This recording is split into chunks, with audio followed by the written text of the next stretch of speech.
లోపల ఉండాలి కానీ బయట ఉండొద్దు. కానీ కాంగ్రెస్ పార్టీకి మొదటి నుంచి అలవాటు ఏంటంటే ఈ అంతర్గత ప్రజాస్వామ్యం ఏంటంటే విశృంఖలత ఎక్కువ ఉంటుంది ఎప్పుడు చూస్తుంటాం కదా.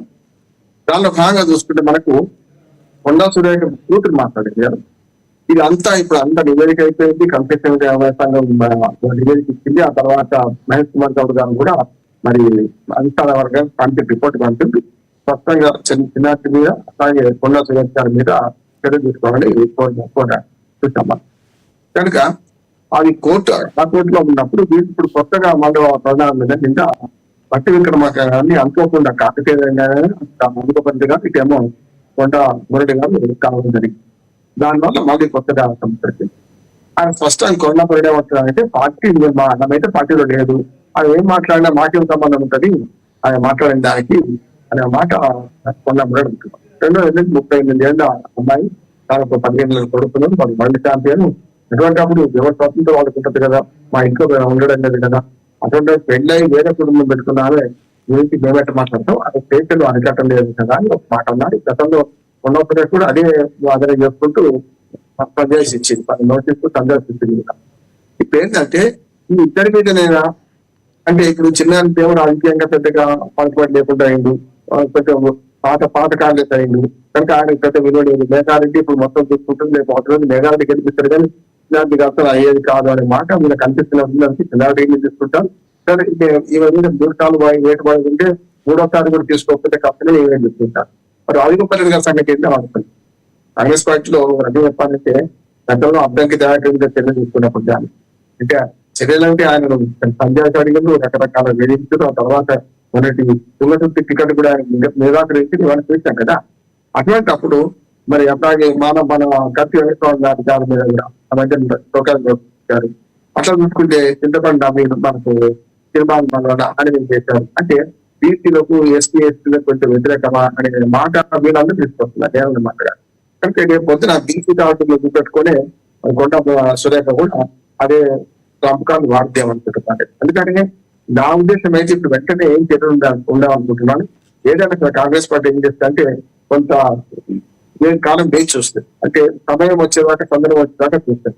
నా ఉద్దేశం వెంటనే కొండ సురేఖ సస్పెండ్ చేయడం మంత్రివర్గ పార్టీ చేయడం. మంత్రివర్గ పునర్వ్యవస్థీకరణ పేరు మీద మాత్రం వీటి ఇద్దరికే కాదు, ప్రణాళిక సంఘం ఉన్న ఉపాధ్యక్షుడిగా ఆయన తీసేయడం వీటి. కానీ మంత్రివర్గాన్ని తీసుకోవడానికి కొంత టైం తీసుకుంటుంది. తీసుకొని ఏం చేస్తారంటే మనకు వేరే మంత్రివర్గం జత చేసి తీసేస్తారని అనుకుంటారు. అంటే మన తల్లి కదా, ఆ పిల్లలిద్దరు కొట్లాడుకొని వస్తే మనం చిన్నవాడిని చేస్తుంది, పెద్దవాడిని కదా, చిన్నవాడిని కొట్టి పెద్దవాడు భయపడతారని చెప్పి ఇక్కడ కూడా ఏం చేస్తారంటే పెద్దవాడికి మొదలు పెట్టారని చూపిస్తారు. అంటే అది ఇక్కడ ఉన్న మంత్రివర్గంలో 3-4 వేటు పడతాం. అందులో భాగంగానే 3 ఇద్దరికంటే ఎక్కువనే మొత్తం మీద అందులో భాగంగానే కొండ సురేఖను కూడా మారుస్తారేమో, తీసేస్తారు, మంత్రివర్గం తొలగిస్తారు అనుకుంటారు. అక్కడ దాకా వేసుకోవాల్సింది ఈ ఎక్కడ ఇక్కడ పోయింది. మొత్తం ఈ కొండ సురేఖ ఎక్కడ అంతా కూడా కాంగ్రెస్ పార్టీ అధిష్టానం దగ్గర ఉన్నది. అధిష్టానం చాలా జాగ్రత్తగా అడుగులు వేస్తున్నది నేను అనుకుంటున్నాను. మల్లికార్జున ఖర్గే గారు ఇప్పటికే కొండ మీద కలిసి వచ్చారు, సురేఖ కూడా కలిసి వచ్చింది. ఇప్పుడేమో కొండ మురళి భట్టి విక్రమార్క గారు చూస్తారు. ఇందులో కొంచెం మతలం ఏముందనుకుంటున్నారంటే భట్టి విక్రమార్క గారు కూడా కొంచెం అసంతృప్తితో ఉన్నారు ముఖ్యమంత్రి. అయితే ఇక్కడ సార్ రామ్మోహన్ గారు, ఎక్కడైతే ఇప్పుడు రేవంత్ రెడ్డి గారి మీద ఆయన సీఎంగా ఉంటాను గిట్టని వాళ్ళు ఎవరన్నా కొంతమంది ఒక వర్గంగా చీలే అవకాశం ఏమైనా ఉందంటారా? ఎందుకంటే ఇప్పుడు రాజగోపాల్ రెడ్డి లాంటి వ్యక్తులు, కోమటిరెడ్డి రాజగోపాల్ రెడ్డి లాంటి వ్యక్తులు కూడా వెళ్ళి కొండ సుస్మిత సురేఖ వాళ్ళని కలవటం, ఇవన్నీ ఎలా చూడాలంటారు దీన్ని? అంటే నా ఉద్దేశం ఏంటంటే ఇప్పుడే బయటపడరు. అంటే ఫిరాయింపులు ఎప్పుడు ఉంటాయి అంటే 1 సంవత్సరం 6 నెలల ముందు ఎలక్షన్ ముందు ఇస్తారు. 2028 లాస్ట్ దాకా ఎలక్షన్ అందులో 2 ఏళ్ళ లోపే ఎలక్షన్ రాస్తాయి. ఇంకా ఇంత ముందుగా కోడి పుయ్యాలనుకుంటున్నాను. రెండోది ఏంటంటే ఇప్పుడు కొండా సురేఖ ఎత్తుకోవడం చూసుకుంటే రేవంత్ రెడ్డి గారికి వ్యతిరేక వర్గాలు కొన్ని ఉన్నాయి. దానిలో బీసీసీ అధ్యక్షుడికి వాక్య పరిచయం ప్రపంచాన్ని చేస్తున్నాయి కూడా చేస్తున్నాయి. ఇటు పక్క భట్టి విక్రమార్క గారికి కూడా కొంత అసంతృప్తి ఉన్నది. ఆ బొగ్గు కుంభకోణంలో సామాన్యులే దాన్ని లీక్ చేశారు. ఏదైతే సింగరేణి బొగ్గు కుంభకోణంలో మన మంత్రిని బలి చేయడానికి ఏం చేశారు, ఉప ముఖ్యమంత్రిని బలి చేయడానికి అనే మాట వస్తుంది కనుక వీళ్ళిద్దరికి అసంతృప్తి ఉంది కనుక ఎక్కడ మనకు ఒకటి సంస్థ వస్తే మొత్తం వేలు చూసినట్టు ఇప్పుడు భట్టి విక్రమార్క గారు పోవడానికి ప్రజాభవన్ పోవడానికి కారణం అని చెప్పినారు. చాలా మంది ముఖ్యమంత్రి మీద అసంతృప్తితో ఉన్నారు. కానీ ఇప్పుడు బయటపడతారు, అంతా ఒకేసారి బయటపడతారు అనుకుంటా. కొండా సురేఖ గారు కూడా వాళ్ళ పార్టీని సస్పెండ్ చేసిన, మంత్రి పదవి నుంచి తీసేసిన, అన్ని ఫేస్ చేసిన పార్టీని సస్పెండ్ చేయాలనుకుంటున్నాడు. మంత్రి పదవి నుంచి తొలగించారు అనుకోండి అందరిలో భాగంగా, అప్పుడు మంత్రి పదవి పోగానే తిరగబడుతుంది కదా అని ఏది చూస్తారు. ఏది చూడడమే కాకుండా కొండా సురేఖ సుశీల పార్టీలు కూడా పటేల్ కూడా తాను కూడా ఏమనుకుంటుంది అంటే జనసేన అంటున్నారు, లేకపోతే ఇంకోటి అంటున్నారు, అందుతో బిడ్డతో అదే అనుకుంటున్నాను. నేనైతే రేపు పొద్దున వాడు కనుక సస్పెండ్ చేస్తే నా ఉద్దేశం ప్రకారం, నా అంచనా అది బీజేపీలో చేరతారేమో కొండ సురేష్ గారు. ఎందుకంటే ఉన్న పార్టీలో ఆ చేరని పార్టీ ఒకటే. ఎందుకంటే ఆయన గతంలో టీఆర్ఎస్ లో ఉన్నది, ఆ తర్వాత వైసీపీలో చేరింది ఎన్నికలప్పుడు, తర్వాత ఇప్పుడు కాంగ్రెస్ లో ఉన్నది. అంతకుముందు మొదటి కాంగ్రెస్ లో ఉండే మంత్రిగా ఉండి తెలంగాణ కోసం రాజీనామా చేసింది కాంగ్రెస్. ఇప్పుడు ఏంటంటే అన్ని పార్టీలు అయిపోయినాయి కదా, బీజేపీలో చేస్తారనుకుంటున్నాను. బీజేపీ అధ్యక్షుడు కిషన్ రెడ్డి గారు కూడా ఆ మధ్య నా ద్వారం తెలిసి ఉండేదని ఒక ఇచ్చేసాం, సంకేతం ఇచ్చారు. ఆమె చేస్తా అని చెప్పలేదు కదా, నేమంటే చెప్తాం చేస్తా అంటే నా అధిష్టానం వరకు ఆలోచిస్తుంది అని. అంటే ఏమన్నట్టు చేస్తా అంటే అసలు చేసుకోము, అటువంటి ఆమె మొత్తం 3 పార్టీలు తిరిగింది కదా, 3 పార్టీల్లో. మరోవైపు మురళీ దంపతులు ఎవరైతే ఉన్నారో, మేము అధిష్టానంతో రాహుల్ గాంధీ గారి మీద మాకు గౌరవం ఉంది, సోనియా గాంధీ గారి మీద మాకు గౌరవం ఉంది, ఖర్గే గారి మీద గౌరవం ఉందని మాట్లాడుతున్నారు. దాన్ని ఎలా చూడాలి? ఖచ్చితంగా ఇప్పుడు బయటకు పోయేదాకా ఈ మాటలు మాట్లాడతారు కదా, బయటకు పోయినా సూపర్ రకం మాటలు మాట్లాడతారు. ఎందుకంటే ఇప్పుడే వాటికి గౌరవం లేదంటే అంటారు. కాంగ్రెస్ పార్టీలో మీరు అందరూ మంచి ప్రశ్న అంటారు. కాంగ్రెస్ పార్టీలో ఏముంటదంటే ఎవరిని ఏమనుకుంటే ఏం కాదు. కాంగ్రెస్ పార్టీలో కొంచెం అవకాశవాదంతో ఈ వివాదాన్ని నానుకుంటున్నారు. ఎందుకంటే సోనియా గాంధీ, రాహుల్ గాంధీ, ప్రియాంక గాంధీ, ఖర్గే గాంధీ నలుగురు ఏమనుకోండి ఏం కాదు. మిగతా ఆఖరి వేణుగోపాల్ అన్నా ఏం కాదు అంటున్నారు. ఇక్కడ ఏమైతుందంటే అధిష్టానం అంటే ఆ 4-5 మాత్రమే.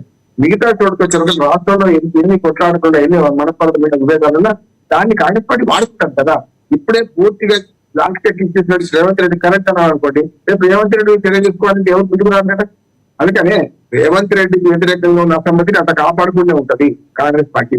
అట్లాగే అసమ్మతిని బాగా వెళ్ళినప్పుడు తీసిస్తుంది. ఇప్పుడు డికే శివకుమార్ సిద్ధరామయ్య మధ్య వచ్చినప్పుడు చాలా వర్గం చెప్పిన ఫోరం కొట్టాడుతున్నాం. బయట వేరే పార్టీల వాళ్ళు కొట్టాడు 20 మంది అధిష్టాన వర్గం మా ఫిర్యాదు చేయడము, అవినీతి పడడం సిద్ధరామయ్య గారని, అట్లాగే ముద్రా కుంభకోణంలో చాలా పెద్ద ఎత్తున ఉన్నాడని చెప్పి మనం చూసాం కదా. అందుకని ఏమంటా అంటే అదే సెట్ అయింది కదా.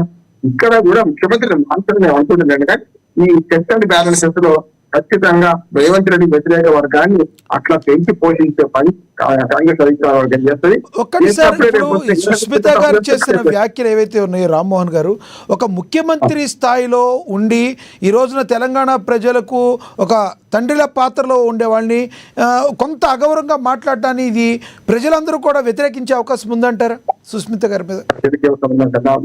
ప్రజల సమస్యలు వేరుగా ఉన్నాయి. మనం మాట్లాడుతున్న ప్రజల సమస్య గానే కాదు, వాళ్ళ అంతర్గత కలహాలు, అంతర్గత వెలిగేంత ఉపాధుల కోసం పోరాటం. రాజగోపాల్ రెడ్డి గారు ఏమన్నా మంత్రి పదవి ఏమంటున్నాడు, నిన్న కూడా ఏమన్నాడు, మట్టి విశ్రమణం కలిసి వచ్చినప్పుడు ఎందుకు కలిసిందంటే నా పిల్లల కోసం అన్నాడు. అంటే ఇప్పుడు టార్గెట్ ఎందుకు ఎక్కారంటే దూడగడ్డి కోసం అన్నట్టు పిల్లల కోసం అన్నాడు. ముఖ్యమంత్రి గారికి ఉప ముఖ్యమంత్రి గారు పడదని చెప్తూ దాన్ని కొంచెం అవకాశంగా ఉపయోగించుకున్నాం అనుకున్నాడు. అంటే ఓ రకంగా చెప్పాలంటే బిల్లుల కోసం అక్కడ దాకా పోవాల్సిన అవసరం ఉంది. ఆయన కాంట్రాక్టర్ కాదు, కాంట్రాక్ట్ చేసింది కాదు. నియోజకవర్గంలో చేసిన పనులు కాంట్రాక్ట్ వాళ్ళకి బిల్లు ఇప్పించడానికి పోయినా అంటున్నాడు. అది వేరు. అందుకనే ఇప్పుడు ఆయన మాట ఏదైతుందో రాజగోపాల్ రెడ్డి గారు మాట అంటే రాజగోపాల్ రెడ్డి గారు కూడా అన్నారు కదా, మరి దానికి అవమానం కదా. కొండా మురళిని కలవడానికి మొదటి నిరాకరించిందట. ఇదే మన పట్టి విక్రమార్క గారు మొదటి నిరాకరించిందట. నిన్న కలిసింది కదా. అంటే పెద్ద ఎత్తున ఇక్కడ కాదు, అడిగిన కానీ కలిసి వస్తున్నారు, ఉప ముఖ్యమంత్రి కలిసి వస్తున్నారు. మెల్లమెల్లగా ఏదో జరుగుతుంది కాంగ్రెస్ పార్టీలో. ముఖ్యమంత్రికి సీటుకి నీళ్లు వస్తున్నాయి, నీళ్లు తెస్తున్న ప్రయత్నం చేస్తున్నాయి లాంఛన. మీరు కంక్లూడ్ చేద్దరు కానీ కంక్లూడ్ చేద్దరు కానీ సార్ మీకు ఇస్తాను మళ్ళీ. శివలాల్ గారు కంక్లూడ్ చేయండి సార్. ముఖ్యమంత్రి సీటు కిందకి నీళ్లు వస్తున్నాయి అంటున్నారు విశ్లేషకులు, వాస్తవం ఉందంటారా? లక్ష్మణ గారు, హైకమాండ్ నిర్ణయం, కాంగ్రెస్ పార్టీ హైకమాండ్ ఎట్లుంటది అంటే పరిస్థితి ఈ రోజు రాత్రి వరకు కూడా 12 లోపల వరకు కూడా అధిష్టానం ఏం ఆన్సర్ ఇవ్వదు. మనం 12 అయిపోయిన తర్వాత చూస్తే పొద్దుగాల ఏదో ఒక లెటర్ వస్తుంది, ఏమో జరిగిపోయిందని ఉంటది. హైకమాండ్ చాలా